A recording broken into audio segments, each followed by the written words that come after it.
સૌથી મોટું અપડેટ મળી રહ્યું છે પ્રીતિ। છઠ્ઠા રાઉન્ડમાં પણ અત્યારે કોંગ્રેસ આગળ ચાલી રહ્યા છે। ગુલાબસિંહ રાજપૂત છઠ્ઠા રાઉન્ડના અંતે પણ ગુલાબસિંહ રાજપૂત આગળ ચાલી રહ્યા છે। લગાતાર એક પછી એક રાઉન્ડ પૂરા થતા જાય છે। કોંગ્રેસના ખેમામાં અત્યારે ખુશીનો માહોલ છે, પરંતુ જેમ જેમ પરિણામો આગળ જતા જશે એમ અપડેટ વધતી જશે, કારણ કે 23 રાઉન્ડમાં અહીંયા ગણતરી થવાની છે પ્રીતિ।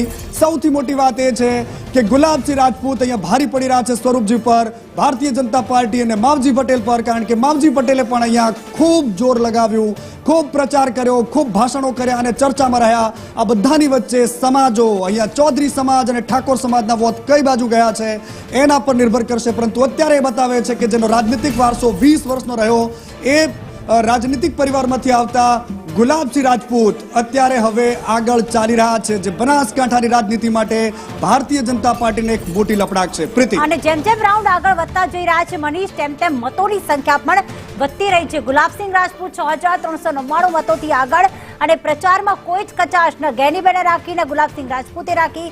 ક્યાંક કોંગ્રેસના મોટા નેતાઓ પણ ત્યાં આવ્યા, અને છેલ્લી ઘડીએ તો તમામ માર્કેટમાં વેપારીઓને ગુલાબ આપીને અને પોતાના તરફ મતદાન કરવા માટે જે અપીલ કરવામાં આવી તે ગુલાબ અત્યારે ખીલતું દેખાઈ રહ્યું છે। એટલા જ માટે માવજીભાઈ પટેલ, જે આપે કહ્યું કે ખૂબ જ ગાજ્યા પણ વરસ્યા નહીં, અને એ જ દેખાઈ રહ્યું છે ને ભારતીય જનતા પાર્ટીને સીધું જ નુકસાન કરવામાં આવી રહ્યું છે। શંકર ચૌધરીએ પણ કહ્યું હતું